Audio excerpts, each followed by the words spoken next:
NBA Summer League got quite the boost this year. The Lakers, they win the league title last night, and second overall pick Lonzo Ball is named the Summer League MVP. Despite missing 2 of the 8 games, Robin, Lonzo, the MVP, is also our adrenaline performer, presented by Toyota.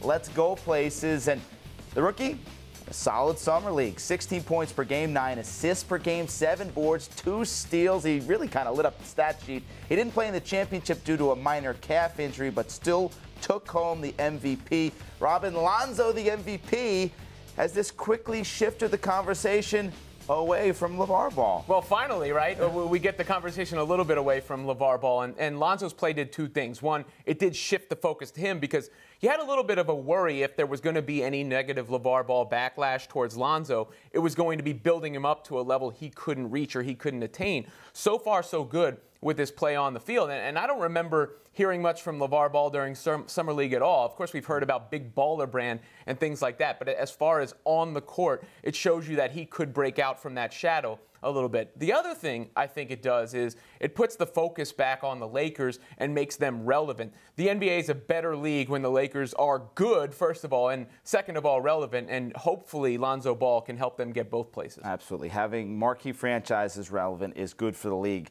We did hear from LeVar. He answered some of the critics after the Summer League that questioned his shooting, which is an issue. Let's put it there. 10 of 43 from three-point land is not solid shooting from the point guard position. But what Ball did was show that he's a pass-first type of point guard. I think Jeff Van Gundy was drooling over his play during the Summer League. Rob Pelinka said that Ball is going to reinvent the point guard position, being 6'6", a pass-first point guard, which we haven't seen in a long time, Rob, in that style. It's been shoot first, drive first.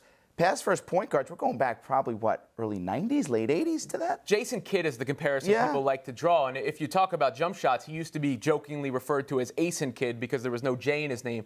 And later on in his career, he reinvented himself and was a very respectable spot-up three-point shooter, aside from that one playoff run with the Knicks. Yeah. But when you look at Lonzo Ball, I think he may already be ahead of that as far as shooting goes. And I wouldn't lose my mind over the shooting thus far because it is still a relatively small sample size. But the things that he has seem to be innate. Yeah. The size you can't teach. And then just seeing the floor the way he does, that's another thing you can't teach. Any concern, though, that teams will start to just back off him a little bit and start giving him shots? Does he have to prove himself as a shooter in the NBA? Oh, absolutely. I mean, you don't want to become Ricky Rubio or Rajon Rondo. I mean, those guys, their jumper is so broke that they're essentially a self-check out on the perimeter. Lonzo Ball has to at least be respectable and then keep adding to that, keep fine-tuning it. I don't think his jumper is quite that broken where we're going to put him in those categories. Ball off to a great start.